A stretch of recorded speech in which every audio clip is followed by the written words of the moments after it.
ხამის კურიერი პირდაპირ ეთერში ბრუნდება. ნიკა მეელია ჩვენი სტუმარი ნაციონალურ მოძრაობა. თქვენ ვერ მოახერხეთ დღეს საღამოშობისა. მოგესალმებით. ვერ მოახერხეთ. მაგრამ ტელევიზორით პარლამენტში ყოფნა, მაგრამ ტელევიზორით შეგეძლოთ პასუხების მოსმენა. პასუხები მიიღეთ შეკითხვებზე? უფრო არა, რა თქმა უნდა, და არც მქონდა მოლოდინი რომ მივიღებდი, ვინაიდან ჩემზე კარგად და უმრავლესი მაყურებელი, აბსოლუტური უმრავლესობა მე ასე ვფიქრობ დამეთანხმება. მოლოდინში არ იყო რომ ბატონი გახარია ეხლა იტყოდა შავზე შავს და თეთრზე თეთრს. რა შეკითხვაზე პასუხს და ვერ მიიღეთ? აქტუალურია ეხლა დღეს მიმდინარე და 2 დღის წინ როდესაც ბატონი გახარია იყო პარლამენტში, ვინ აჯობა ოპოზიციამ აჯობა დებატებში ხელისუფლებას თუ ხელისუფლებას პირიქით. მაგრამ აი ხალხი რომელიც ადევნებდა თვალყურს ბატონი გახარიას გამოსვლას, ჩემის აზრით, მით უფრო რომ წელს მიმდინარე წელს გვაქვს არჩევნები, არის საუკეთესო საჯური. მე ჩემ აზრს გეტყვით უბრალოდ, მას შემდეგ რაც კომენდანტის საათი მოიხსნა და შესაძლებლობა მომეცა როგორც პოლიტიკოს თბილისი და გავსულიყავი რეგიონებში, სარგებლობ ამ შესაძლებლობით, მე საერთოდ სხვა რეალობას ხედავ, იმაზე მძიმე რეალობას, ვიდრე კორონავირუსამდე იყო. და მე ვფიქრობ, რომ ხალხი სოლიდარული იქნება ამ ჩემს ნათქვამთან. აბსოლუტურად მოწყვეტილია ბატონი გახარია რეალობას, თუმცა გულის სიღრმეში მან იცის, რომ მისი წინადადებები, მისი ტერმინები, მისი ასე თქვათ, არ ვიცი მე თეზები, რომელსაც ავითარებს ხოლ, არ არის დამაჯერებელი, მაგრამ მესმის კიდევაც. რა შეკითხვაზე ვერ მიიღეთ პასუხი? ნუ ეხლა გავიდა უკვე მეოთხე თვე დაიწყო და არ დაწყებულა არანაირი სახის დახმარების გაცემა მოსახლეობისთვის. ეს არის ფაქტი, ეს არის უდაო ფაქტი და დღეს ბატონმა გახარიამ ბრძანა რომ დავიწყეთო 25 მაისს. დავიწყეთო. აგერ გეუბნებით 25 არანაირი 25 მაისს ერთი თეთრი დახმარება არ მეუღია არცეთ ოჯახს. აი დღევანდელი მაგალითად ხაზინის გადარიცხვები ამოვიღე და სულ 45 მილიონი 8 არის გასული ხაზინის ანგარიშიდან. დღეს 11 დღის განმავლობაში დააგჩეთ ის ჯარის ყველა მიმდინარე ხარჯები, ჯარი, მასწავლებელი, ხელფასები, ასე შემდეგ. მათ რო დაერიგებიათ დღეს მდგომარეობითაც, ხო, რაიმე სახის დახმარება მინიმუმ პლუს 70 მილიონი ყოფილიყო, ან აქ უნდა ყოფილიყო რაღაც 130-120 მილიონი ლარი. ეს ერთი, მაგრამ აგერ ვიყავი ლაგოდევში, ვიყავი კასპში, ვიყავი ქარელში, დუშეთში, თიანეთში, ცხეთაში, ნუ რაც მოვასწარია დაახლოებით, ხო? არ მინახავს, აი გეფიცებით, არც ერთი ოჯახი, ვისაც არათუ დახმარება არ მიუღია. დაპირება მაინც რომ შეეხო. ეხლა 840,000 ადამიანი არის თვითდასაქმებული რა, გადაღეჭილია ალბათ და თქვენს გაქვთ ეს თემა დამუშავებული. 840,000 თვითდასაქმებულია. აქედან ბატონი გახარია ესაუბრება მხოლოდ 240,000 ადამიანს. თითქოს დანარჩენი 600,000 ადამიანი არ ცხოვრობს, ხო? ეხლა ოჯახებში შედიხარ და გეუბნება რომ ნუ მე თელი ჩემი ცხოვრება ფიზიკურად შრომობ და სხვადასხვა დღიური სამუშაოებით ვირჩენდი თავს. უკეთეს შემთხვევაში 10-15 ლარს გამომუშავებდი. არა ეს სამსახურიც არა მაქვს. საიდან მოვიტანო ცნობა, ვერ მოვიტან ცნობას. ანუ ამ ადამიანს ბატონი გახარია არ აღიარებს როგორც საქართველოს მოქალაქედ. ასეთი ადამიანი არის 600,000. ეს არ არის ოპოზიციის მოფიქრებული რაღაცა გაზვიადებული ადამიანების არსებობა ქვეყანაში. გეფიცებით უბრალოდ ბატონი გახარია დარწმუნებული ვარ, რომ ჩემზე კარგად არის ინფორმირებული, მაგრამ მის მდგომარეობაში შევდივარ ცოტა თვალსაზრისით. მან რომ აღიაროს, ან ირიბად აღიაროს რეალობა მაშინ ნუ ჩათვალეთ 2 დღეს ეს ადამიანი არ იქნება პრემიერ-მინისტრის თანამდებობაზე, ხო? დღეს თქვენ რაზეც საუბრობთ დახმარებებზე და იმ შედეგზე, რასაც ადამიანები უნდა ელოდებოდნენ საპარლამენტო. აი უბრალოდ 45 მილიონი არის. არა. დღეს ორი პოლიტიკური ძალა ერთმანეთს უმტკიცებდა თუ როგორ ვერ იტანენ ერთმანეთს. დღეს ხალხზე და მათ შორის ერთ-ერთი პოლიტიკური ძალა იყო თქვენი ოპოზიციური. დღეს ხალხზე საპარლამენტო დებატების დროს ნაკლები საუბარი იყო აპელირება ხალხის სახელით. და ამ ორ პოლიტიკურ ძალას უჭირდა ერთმანეთთან დიალოგი. ზოგადად ჭირს საუბარი ადამიანთან, რომელიც ჩემის აზრით არის ხილებული ადამიანების ხორცის ამოგლეჯვაში და თვალების დათხრაში და სისხლის ღრაში ბატონი გახარია არის ჩემის ღრმაწმენით და მე ვიცავ ვცდილობ განსაკუთრებით ბოლო პერიოდში ვიყო პოლიტიკურად კორექტული ეს ბატონი გახლავთ მილიარდერის წარმომადგენელი დღეს ჩვენ წინაშე იყო ბატონი გახარია პრემიერ-მინისტრი კი არა ბატონი გახარია მილიარდერის წარმომადგენელი ეს ერთი მაგრამ მიუხედავად ამისა ოპოზიცია მე რამდენადაც ვადდები თვალყური ორივე ფრაქცია ნაციონალურ მოძრაობა და ევროპული საქართველო მაქსიმალურად იყო კონცენტრირებული საქმეზე მაგრამ როდესაც გამოდის მაგალითად ხართ ოპოზიციის დღევანდელი გამოსვლით მე ვერ გეთახმებით იმ ნაწილში ოპოზიცია არ საუბრობდა ხალხზე თუ კი რამეზე საუბრობდა ხალხზე საუბრობდა ოპოზიცია აპელირებდა ხალხის სახელით მაგრამ ოპოზიცია არ საუბრობდა იმ ცვლილებებზე რაც ცვლილებებით საჭირო რომ ხალხის ცხოვრება გაუმჯობესდეს არა მე საპირისპირო მოვისმინე ორივე ფრაქცია საუბრობდა ან ანტიკრიზისულ გეგმაზე ან და ძირითადად ანტიკრიზისულ ეკონომიკურ გეგმაზე რა სოციალური ინტერვენციები იყო გასაკეთებელი და მაგალითად გეგმა რომელიც ნაციონალურ მოძრაობას წამოადგინა 500 ლარი ყველას ვინც 18 წლის ასაკს ჯერ არ გასცდა 18 მოძრაობის შემთხვევაში ხალხის გარშემო იყო ხო საუბარი ბატონი ეს ხომ პიარ გეგმა ამის შესრულება ხო რეალურ ცხოვრებაში იმ ბიუჯეტით რა ბიუჯეტს გვაქვს და იმ ფინანსებით ხო პიარ ეფექტზე გათვლილი გეგმა ჩვენმა პროდიუსერებმა დაითვალეს თქვენი გეგმის თანახმად ყველა მოქალაქეს საქართველოსი, რომელიც ჯერ 18 წლის არ არის, რომ მივცეთ 500 ლარი და ყველა მოქალაქეს, ვინც უკვე 18 წლის არის, 1000 ლარი, 300 მილიარდზე მეტი არის საჭირო თანხა. ეს მარტო ერთი ინიციატივის ფარგლებში. 3 მილიარდზე მეტი უკაცრავად. ეს მარტო ერთი ინიციატივა. თქვენ ეს თანხა დათვალეთ, ვიდრე პრეზენტაცია გააკეთეთ? არა თუ დავთვალეთ, სერიოზულად ვიმუშავეთ, მათ შორის სპეციალისტებთან ერთად, ექსპერტებთან ერთად, ეკონომისტებთან, ფინანსისტებთან ერთად. და რაზე უნდა არ არის ეხლა თქვენ საიდან მოგაქვს 3 მილიარდი? გეუბნებით 3 მილიარდზე მეტი, რა თქმა უნდა. საიდან მოგაქვს ქართულ ოცნებას? ზუსტად ის თანხა არის მითითებული, რა თანხაც ჩვენ გვაქვს დასახელებული ამ ანტიკრიზისულ გეგმაში.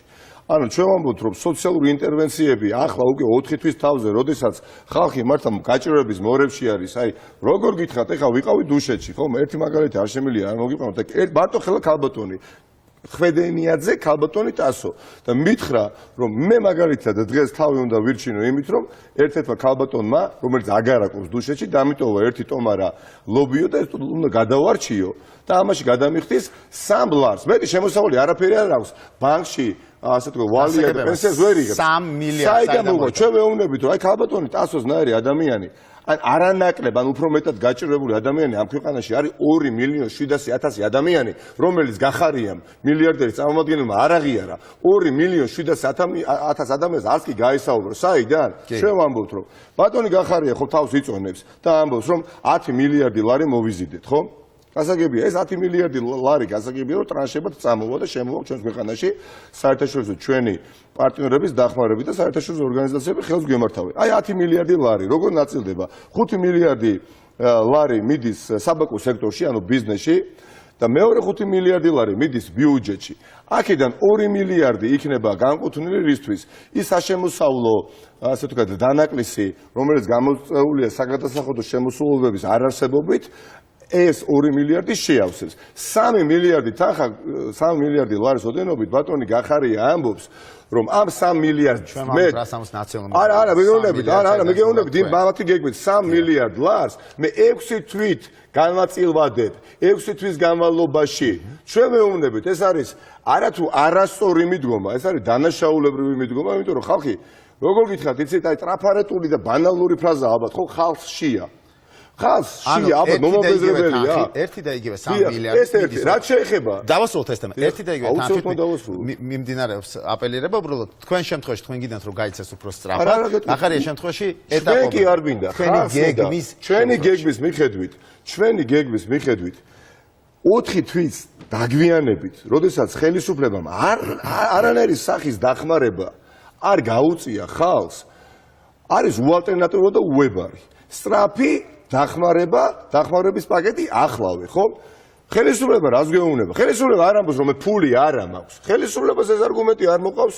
აი რა თქვენ კითხვაში ჩადეთ, რომ მე ფული არ მაქვს. ხელისუფლება ამბობს, მე ფული მაქვს. არა, საიდან მოგაქვს თქვენ ფული მაქვს, მაგრამ 6 თვეზე განვაწილვადებ.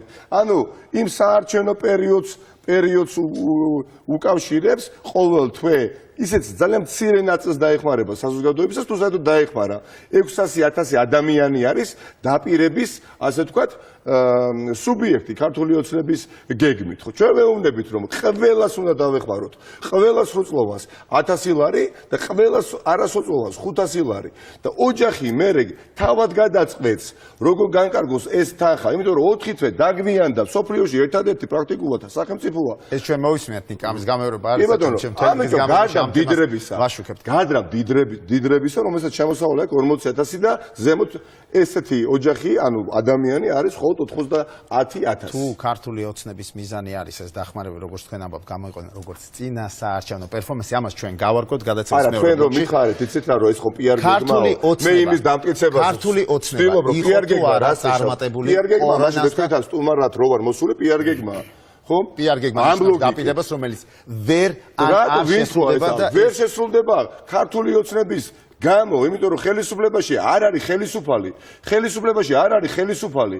ხელისუფლებაში არის ადამიანი, რომელიც არ არის ადგილზე. ძალიან საინტერესო შეკითხვა შემოგვივიდა, როგორც არის სახში. თქვენთან შეკითხვის დასმა შეუძლია ჩვენს მაყურებელს, ამით არის ჩვენს გადაცემა გამორჩეული. 2008 წლის ომის დროს, როდესაც 4.5 მილიარდი მიიღო, რატომ არ დაარიგეთ მაშინ, რატომ არ გაგახსენდათ მაშინ, არც ერთი ლარი არ იყო დარიგებული, საუბარ ზედმეტია 1000 ლარიან დახმარებას. მე ვიცი რომ თქვენ არ ვიცი ვინ მოგწერათ მაღალი ალბათობით ხო, ნუ ვინც უნდა მოეწერა. გეტყვით, მე მგონი კარგად გვახსოვს ყველას.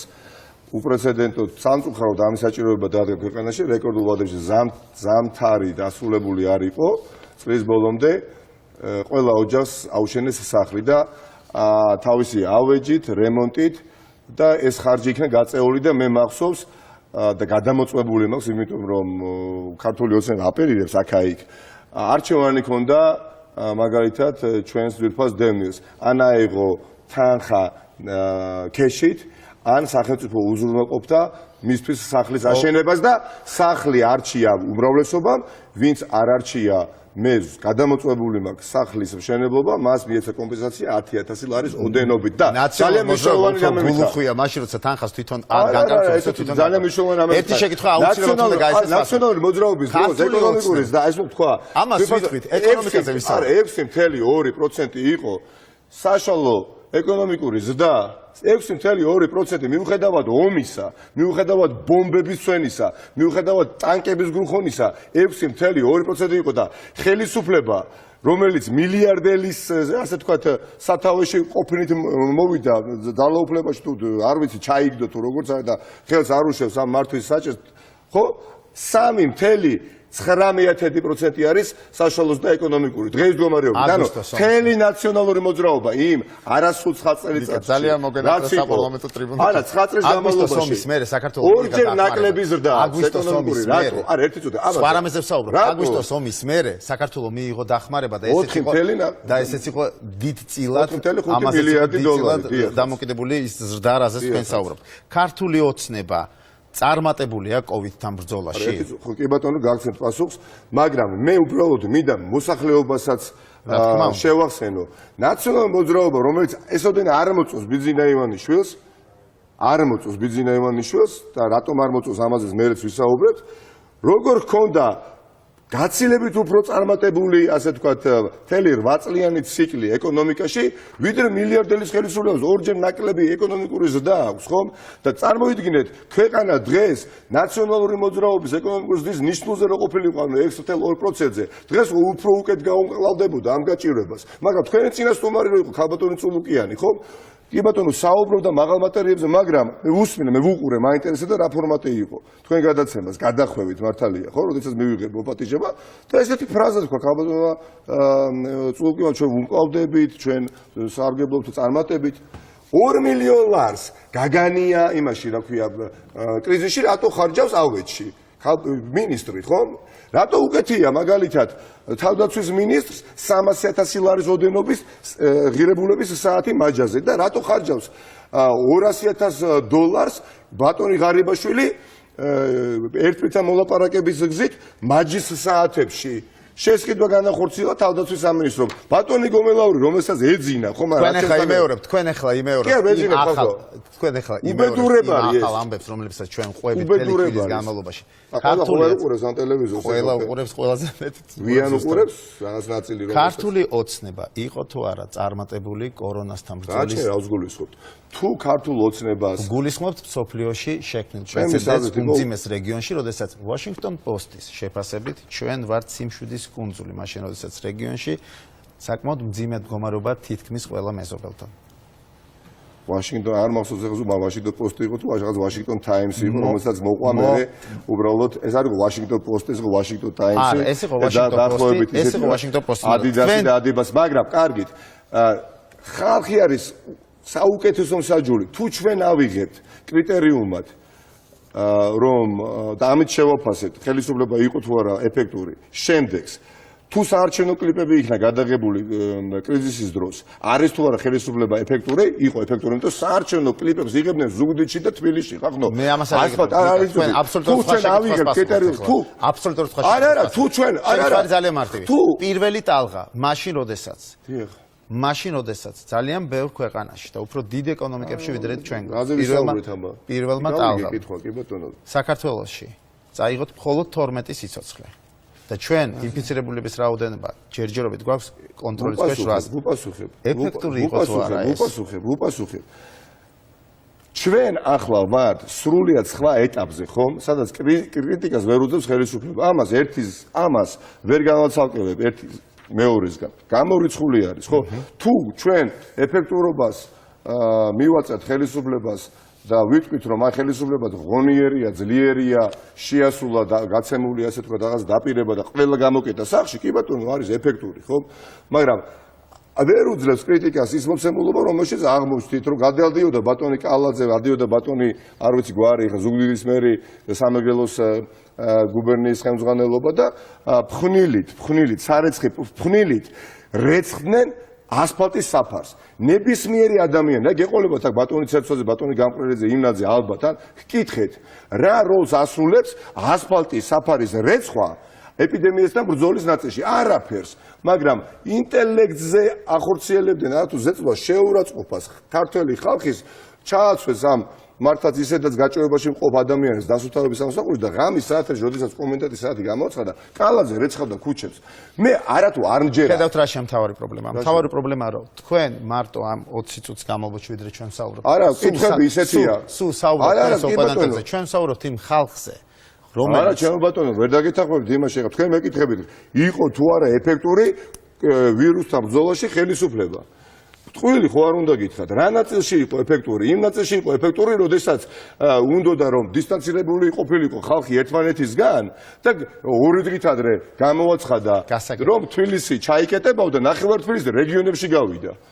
ეს იყო ნორმალური. ძალიან მნიშვნელოვანი ეტაპი იწყება პოლიტიკურ ცხოვრებაში ორშაბათიდან, ეს არის საკონსტიტუციო ცვლილებების განხილვა და 30000 ლარიანი ჯარიმები, ეს ვერ იქნება ეფექტური. მაგრამ კიდევ ერთხელ მე მიადვილდება როგორც ოპოზიციის წარმომადგენელს, ეხლა საუბარი რატო იცით? რაც არ უნდა ვთქვა ახლა მე საკუთარ ტყავზე გრძნობს მოსახლე, ქართველი, საქართველოს მოქალაქე. მის უდიდებულს გრძნობს და მე ზუსტად ვიცი. ნიკა, თქვენ მეურდებით, თქვენ ამაზე უკვე ისაუბრეთ. არა, ახლა მე შემდეგია. საკონსტიტუციო ცვლილებები ძალიან მნიშვნელოვან ეტაპზე გადადის განხილვების თუ ჩავარდება. თქვენ განაცხადეთ, რომ ნაციონალურ მოძრაობა არ მიიღებს მონაწილეობას, თუ საკონსტიტუციო ცვლილებების მიღება ამ ჯერზეც არჩევნების წესთან დაკავშირებით ვერ მოხერხდება.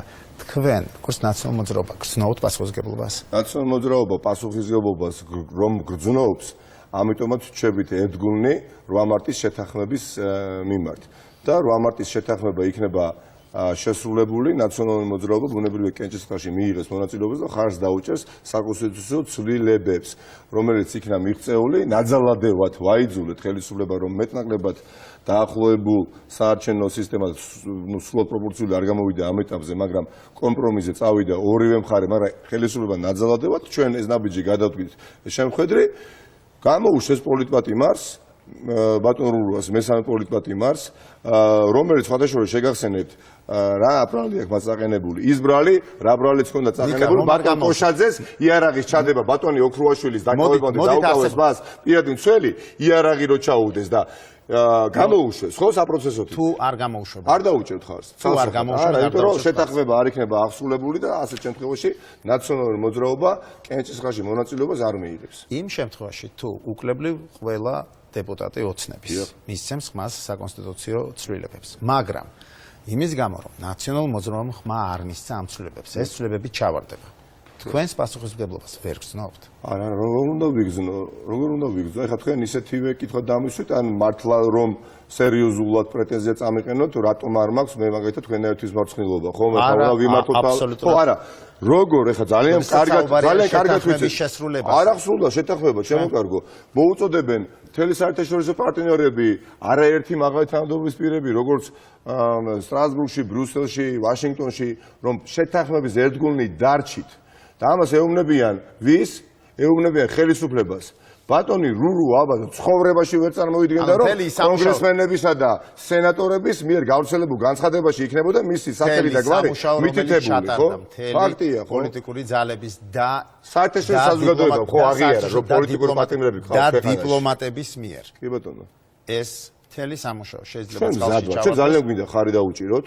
პირდაპირ გეტყვით, ჩვენ ძალიან გვინდა ხარი დაუჭიროთ. მაგრამ არ დაუჭერთ თუ არ შესრულდა შეთანხმება, უბრალოდ არ აღსრულდა შეთანხმება, რომლის აღსრულებისგან მოუწოდებს არა მხოლოდ ნაციონალურ მოძრაობა, ლეიბორისტული პარტია, რესპუბლიკური პარტია, არ ვიცი, ევროპული საქართველოს, მთელი საერთაშორისო საზოგადოება. ნაციონალურ მოძრაობას ხომ არ აწყობს ის სისტემა, რა სისტემითაც ეხლა შეიძლება ჩატარდეს თუ ჩავარდება ახალი პროექტი. უფრო მომგებიანი ხომ არ არის თქვენთვის? არსებული მოდელი უფრო მომგებიანი ხომ არ არის თქვენთვის? ექნება ბედნიერება რომ ჩატარდეს არჩევნები სრულად პროპორციული საარჩევნო სისტემით, ეს კარგი იქნება არა მხოლოდ ოპოზიციაში ყოფილი ადამიანებისთვის, არამედ რაც არ უნდა პარადოქსალურად ჟღერდეს ხელისუფალისთვის, რომელიც დღეს არის ხელისუფლებაში, მაგრამ ხვალ იქნება ოპოზიციაში. ისტორიული შეთანხმება რისკის ზღვარზე. მაგრამ გასაგებია, მართვის სადავეები ეხლა ამ პროცესის აქვს ხელისუფლებას. წინა შემთხვევაში რატო გამოუშვეს ბატონი უგულავა და ოქრუაშვილი, ხო?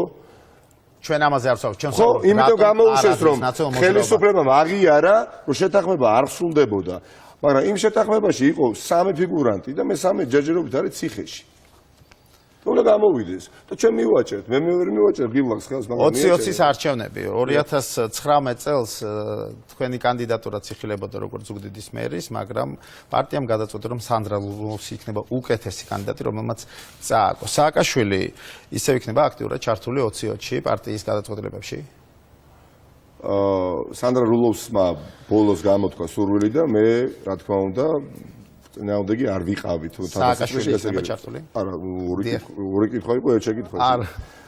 სააკაშვილისაც შეეხება გუშინაც მან განაცხადა, იმ დოზით ბუნებრივია ვერ იქნება, ხა ადამიანს აქვს უდიდესი პასუხისმგებლობა დაკისრებული უკრაინაში, რომელიც არის, არ ვიცი, პრაქტიკულად 10-ჯერ უფრო დიდი სახელმწიფო, ხო, როგორც მოსახლეობის ასევე ტერიტორიულადაც, ხო, კიდევ უფრო 45 მილიონი. რას გულისხმობთ? ვერ იქნება იმ დოზით იმხარით. რა დოზით იქნება ჩართული? ჩვენ რო იყოთ ახლა უკრაინაში თავარი რეფორმატორი, რა დოზით იქნება ჩართული?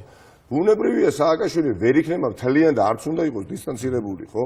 მთლიანად პროცესი, მაგრამ ახლა ყოველდღიურ ქართულ პოლიტიკაში იგი არ და ვერ იქნება და თავადაზღვა გუშინ. ნაციონალურ მოძრაობის გადაწყვეტილებების მიღებაში რა დოზით იქნება ჩართული? კონსულტაციების და კვირაში ერთხელ. თქვენ მასთან გააქვთ კომუნიკაცია? მაქვს, მაგრამ არა ინტენსიური, ახლა ბოლოს მქონდა კომუნიკაცია დაახლოებით 4 დღის წინ. პოლიტიკურ გუნდს?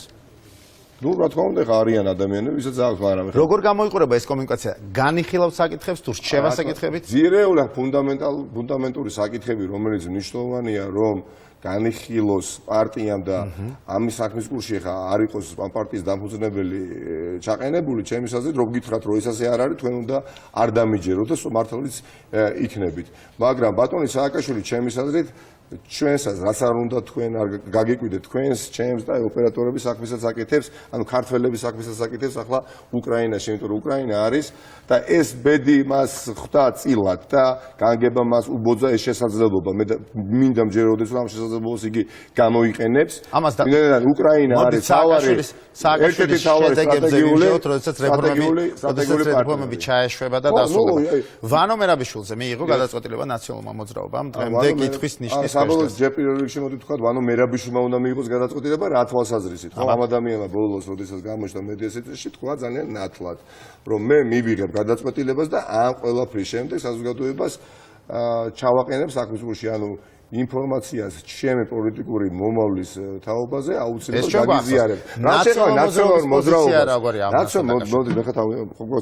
ადამიანი პრაქტიკულად იმდენი წელიწადი ყავდა ბიძინა ივანიშვილს საპატიმროში, რამდენი წელიწადიც იგი იყო ხელისუფლებაში. ანუ უფრო მეტი იყო ბატონი მერაბიშვილი ციხეში, ვიდრე იგი შინაგან საქმეთა მინისტრი იყო, ასე შეიძლება ვთქვათ. არავის ღმერთო დაგიფაროს თქვენ და დამფაროს მე, ნუ სალფერი იქ მაქვს ყოველთვის. ქართულ პოლიტიკაში ყოფნა ნიშნავს, რომ სალფერი ციხეში ხარ. ასეთია ჯერჯერობით ქართული პოლიტიკური რეალობა. იქ მოხვედრისგან, მაგრამ როდესაც მოხვდებით თქვენ და ღმერთო დაგიფაროთ კიდევ ერთხელ 7 წლით და მე იქიდან გამოხვათ და ვიღაცა ნიკა მელია დახვდეს ე პარტიაში და შენ ახლა 7 წელიწადი იქ ციხეში იჯექი მარტო თქვენი პარტიის მაჟორიტარი დეპუტატი ან პარტიის სიაში. შენ არ გაქვს უფლება განაგრძო პოლიტიკური საქმიანობა, ეს იქნება ერთ-ერთი ალბათ ყველაზე დიდი უსამართლობა, ხო? არ შეიძლება ეხა არავის არ აქვს ამის უფლება, ლეგიტიმაციას იძლევა ხალხი. დიახაც, მე ვფიქრობ, მეცაც გეტყვით, რომ რეგიონში სადაც ბოგინობს ბატონი ენზელმკოიანი ძირითადად, ნაწილ ხარეს ყოველ შემთხვევაში ახალგაზრდა ნიოციმიდის რეგიონში, მაგრამ მისი გავლენა ვრცელდება ასევე ბორჯომზე, ზასპინძაზე, შეეხება ნაკლებად ახალციხეზე, მაგრამ ნუ ენზელმკოიანი არის, როგორ გითხრათ, აი ქართული ოცნების კრიმინალური მხარის მეტაფორა. უბრალოდ, აი რა არის ქართული ოცნება? ხო, ერთ-ერთი ნათელი მაგალითი პერსონიფიკაცია ბატონი ენზელმკოიანი. ვანო მერაბიშვილი ჩემის აზრით, თუ კი გადაწყვეტს, რომ მან უნდა იყაროს კენჭი მაჟორიტარ დეპუტატად და ეს რას ნიშნავს? ეს ნიშნავს, რომ ხალხს უნდა კითხოს, იგი იმსახურებს თუ არა პოლიტიკაში ყოფნას, ხო? ხალხის ნაცვლად ვერც თქვენ მიიღეთ გადაწყვეტილებას, ვერც მე. მაგრამ თუ კი ვანო მერაბიშვილმა მიიღო გადაწყვეტილება და მან ეს ნაბიჯი გადადგა, მე პირადად არანაირი უფლება არ მექნება ამ ნაბიჯის წინააღმდეგ წავიდე. არც მორალური, არც პოლიტიკური. ვანო მერაბიშვილს აქვს კონსტიტუციური უფლება მიიღოს ნებისმიერ გადაწყვეტილებას. გადაწყვეტილება მიიღო თანამშრომლობისა. თქვენი მაჟორიტარი რეგიონში. მიიღო გადაწყვეტილება.